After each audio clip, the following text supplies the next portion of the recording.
जिस जीवन में भगवत चाह नहीं उत्पन्न हुई उसमें अनर्थ होने की संभावना बनी रहती है।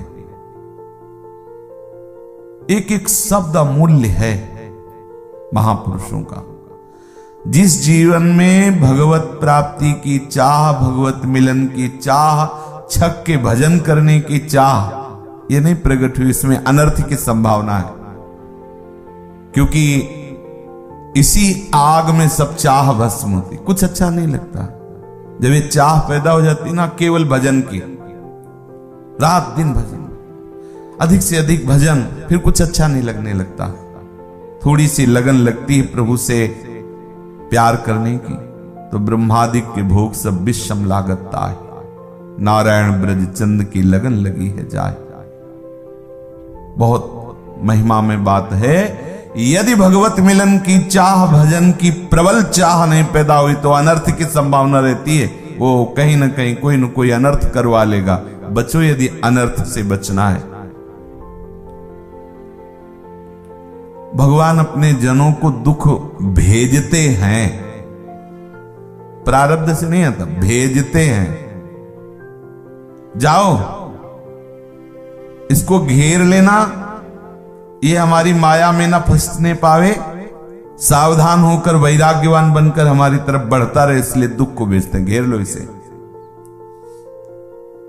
वो ना भेजे ना तो बहुत आकर्षण है माया में, कहीं ना कहीं फंस जाए। पर वो जहां फंसने की चेष्टा करता है तो भगवान का पार्षद दुख आके घेर लेती है, अवहेलना, निंदा।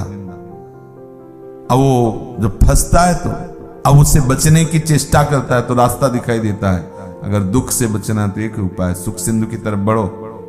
वो दूत है भगवान का, फंसने नहीं देगा। जिस पर भगवान कृपा करते हैं अपने दूत को भेज देते हैं दुख को। वो क्या करता है, कहीं फंसने नहीं देता, आगे बढ़ाता रहता है। प्रायः हम ये समझते हैं कि जब हम भगवान का भजन करते हैं तो सुख सुविधाएं बढ़ती हैं। तो आप सच्ची बात समझ लो, भगवत प्रसाद की बात अलग है, लेकिन अगर सुख सुविधाएं बढ़ती हैं तो दुख दुविधाएं असली घेर लेती हैं। और जब दुख भगवान के द्वारा भेजा हुआ होता है वो असली सुख में पहुंचाने के लिए होता है। इसीलिए भक्तों का जीवन देखो कितना सताया विक्रम ने, देवर ही तो है मीरा जी, कितना सताया। क्यों भैया, क्या परेशानी मीरा जैसे महाभागवत से, जिनके रोम रोम में सरसता है श्री कृष्ण, विरह की मूर्तिमान, प्रेम की मूर्तिमान स्वरूप मीरा। उनके भी दर्शन से किसी को ईर्ष्या पैदा हो सकती है, किसी को द्वेष हो सकता है। ये गिरधर की ही लीला है। ये गिरधर क्यों दिखाते हैं अपने भक्तों के जीवन में एक कष्ट।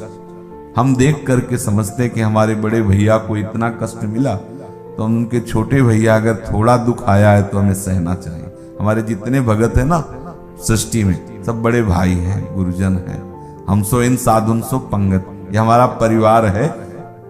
भूत भविष्य लोक 14 में भय होए हरि प्यारे, 300 व्यवहार हमारा व्यवहारी है, हमारे रिश्ते नातेदार हैं, भैया हैं, परिवार के हैं। तो बड़े जनों को जब ये इस मार्ग में ये पुरस्कार मिला है, इनाम मिला है, तो अपने को भी मिलेगा। और इसी दुख रूपी पार्षद के जो संविधान में आया उसी को हरि मिल गए। आप देख लो, भगवत प्रदत्त दुख, प्रारब्ध नहीं कभी। इसमें एक सूक्ष्मता की बात है। आप किसी भक्त को संकट में पड़े देखकर, दुख में पड़े देखकर, रोग में फंसे देखकर, विपत्ति में फंसे देखकर ऐसा मत मानिएगा ये भजन वजन तो होता नहीं। अगर होता होता तो सड़ते का एक होते, पड़े पड़े हग रहे हैं, कोई पास नहीं है, आदि आदि आदि। अगर भजन का इतना प्रभाव है तो फिर ऐसा क्यों, इनको रोग क्यों हुआ, इनको तिरस्कार, देखो आप पीटे ना।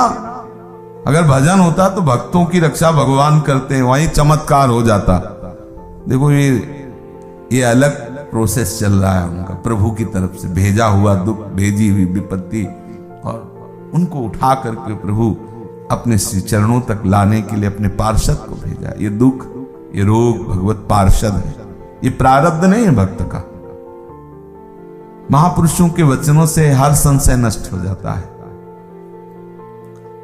अब यहां क्या प्रारब्ध? देखो, एक परमहंस जी हमें मिले जो 60 किलोमीटर नित्य चलते, 60 किलोमीटर। हम मतलब 3 दिन हम भी चले साथ उनके, 3 दिन के बाद प्रणाम साष्टांग करके कि अब हमारी नस नाड़ियों में सामर्थ्य ले रह गई चलने की, वो उन्मत्त चल रहे। वो जो वृंदावन में एक बार मिले, वहां संत कॉलोनी में वास था उस समय हमारा, तो उनको दिखा रहे उनका, तो उन्होंने कहा यमुना किनारे, वो नदी किनारे ही थे, तो धाम आए थे दर्शन करने, तो जल्दी जल्दी से थोड़ा गुड़ और मठा मांग के लाए उनका महाराज। तो उनका वो शुगर हो गई है गुड़ से। 60 किलोमीटर, बोले 2-4 किलोमीटर चलने वाले को शुगर 60 किलोमीटर, और विरक्त कोई ऐसा नहीं कि हर समय कोई अच्छे अच्छे पदार्थ मिलते कभी। तो उनसे प्रश्न किया, अपनी डायरी में लिख लिया था, ये कई वर्षों की बात है पहले की, महाराज जी इसे हम क्या कहेंगे? क्योंकि जो विधान के अनुसार देखे तो शुगर तो उन्हें होता है जो कार्य नहीं करते और चलते फिरते नहीं अच्छे अच्छे पदार्थ पाते हैं।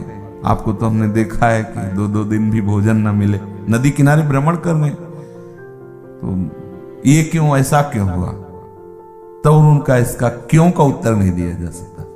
तो उनका महाराज जी से प्रारब्ध मान सकते हैं, तो उनका समर्पण होने के बाद प्रारब्ध की भी सत्ता नहीं रहती। समर्पण होने के बाद प्रारब्ध की भी, क्योंकि समर्पण बोले खुशबू समर्पण हो गई और दुर्गंध समर्पण, ऐसा नहीं है। मतलब एक कचले के कोने में अगर दुर्गंध है और एक में इत्र लगा है इस साइड में, और हमने पूरा चला समर्पित किया, तो इत्र वाली खुशबू भी उसमें समर्पण है और ये दुर्गंध भी समर्पण है। जब तन्वांग मनोभीर तीनों समर्पित हैं, तो प्रारब्ध संचित क्रियमाण सब समर्पित है। समर्पण में इतना समर्पण है, इतना तुम्हें भोगना पड़ेगा, ऐसा समर्पण, तो समर्पण पूरा हिसाब समर्पण, तभी तो जीवन मुक्त हो जाता है। भगवत आश्रित जीवन मुक्त क्यों होता है? क्योंकि वो पूर्ण भगवत समर्पित, तो पूरा हिसाब समर्पित, तो फिर वो मालिक अनुल्लिख्यानंतानपि तदपराधान मधुपति। वो तो उनका इस क्यों का उत्तर नहीं दिया जा सकता, बस इतना कह सकते हैं प्रभु की लीला है, प्रभु की। अब जैसे माधोदास बाबा का उदाहरण कि प्रारब्ध भगवान ने कहा भोग लो, नहीं तो अगला जन्म, तो महाराज फिर तुम्हारा भी इष्ट प्रारब्ध हुआ। हमारे इष्ट को भी जो विवश कर दे वो महाइष्ट प्रारब्ध हुआ कि नहीं हुआ? अब बोलो भाई, जगन्नाथ जी भी विवश हैं, कुछ कर नहीं सकते क्योंकि प्रारब्ध तो हुआ ना बलवान उनसे, हुआ ना उनसे जोरदार। कहने की बातें हैं, ये अपने जनों की सेवा सुख का रसास्वादन करना चाहते थे, बस इतनी बात है। जैसे भक्त प्रभु की सेवा में मगन रहते हैं, ऐसे प्रभु को भी लालच लगता है अपने भक्तों को दुलार करने के लिए। अपने भक्तों को जब प्रभु दुलार करते तो उन्हें जो सुख होता है, उसी सुख से लुभायमान होकर के वो लीला कर रहे हैं, ना कि प्रारब्ध। प्रारब्ध इतना बलवान नहीं। हरि के सामने, सूर्य के सामने ना तो पीछे का अंधकार, ना तो वर्तमान का अंधकार, ना तो आगे का अंधकार। सूर्य के सामने तीनों खत्म हो जाते हैं, अंधकार नाम की कोई सत्ता नहीं रहती। ऐसे ही भगवान मंगल भवन है, ऐसे ही भगवान सर्व दुख विनाशक है। ना कोई भक्तों के जीवन में प्रारब्ध होता है, बातचीत में भाई हमारा प्रारब्ध था, ऐसा हमारा प्रारब्ध था, तो हमारा हरि नहीं था, हमारा हरि। ये खेल हरि का, प्रारब्ध का खेल नहीं, क्योंकि ये जमीन हरि के नाम है, अब इसमें हरि खेलेंगे, प्रारब्ध नहीं। आप उसे प्रारब्ध कह लीजिए, अगर आप नहीं जानते तो हरि के अनंत नामों में होगा एक प्रारब्ध नाम, क्योंकि अनंत नामों में हो सकता है, लेकिन अब हम यही मानते हैं कि हरि का ही खेल है। बहुत आनंदवर्धन करने वाली ये बात है। भगवान के द्वारा भेजे हुए दुख रूपी दूत के द्वारा घेर करके समस्त आसक्तियों से बचाकर भगवत प्राप्ति परम पद, ये प्रभु के द्वारा भेजा हुआ। पर है तो बहुत सुंदर शब्द। जब वो आता है दुख ला, तब सुंदर नहीं लगता, तब असुंदर लगता है। सुंदरता के समुद्र प्रभु के द्वारा किया हुआ विधान परम सुंदर जब वो उतरता है, तब वो सुंदर नहीं लगता। कोई बहुत ही पहुंचे हुए महाभागवत जन को वर्तमान में दुखद परिस्थिति में सुंदरता का बोध हो, नहीं बाद में भले हमें लगे कि प्रभु मंगल भवन है, देखो अगर ऐसा किया तो कितना मंगल हो गया, लेकिन वर्तमान में प्रश्न बना रहता है कि ऐसा क्यों, ये कब तक, जब तक आप बचे हुए हो, अहम जब तक बचा हुआ है, नहीं तो वर्तमान में भी आनंद आने लगेगा, फिर कोई फर्क नहीं पड़ेगा। पूज्य श्री भाई जी महाराज कह रहे हैं, आपको भगवत आश्रित है इसका अनुभव करने के लिए देखना होगा कि ये 4 बातें आप में प्रकाशित हो रही कि नहीं। पहला, प्रभु के नाम का जप। दूसरा, प्रभु और प्रभु के भक्तों की सेवा की लालसा। तीसरा, प्रभु संबंधी शास्त्रों के स्वाध्याय की रुचि अंदर। और चौथा, सत्संग में प्रियता। सत्संग में प्रियता।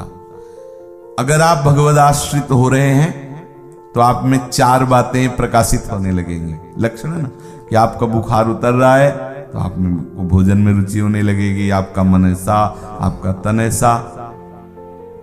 बहुत ध्यान से देखिए, आपके नाम जप में रुचि, नाम जप करने में चाह, जैसे धन बढ़ाने की चाह होती, ऐसे नाम जप हो जाएगी, आश्रित होते ही हो जाएगी। क्योंकि आश्रय जहां लिया तो आपको सत्संग मिल जाएगा, पक्का मिल जाएगा। जरूरी नहीं कि सभा में सत्संग में, हो सकता है कोई ऐसा महात्मा मिल जाए जो चलते फिरते सत्संग दे दे, आप वहां से वहां तक जा रहे हैं, कहीं ना कहीं सत्संग मिल जाए पक्का। भगवत आश्रय से भगवत कृपा का अवतरण होता है, कृपा का सीधा स्वरूप है भक्त संग, दूसरा कोई ना। भक्त संग सीधा भगवत कृपा का स्वरूप है। अगर भक्त संग नहीं तो संशय है भगवत कृपा में। भक्त संग सीधा, अब मोहि भाव रोष हनुमंता हो गया।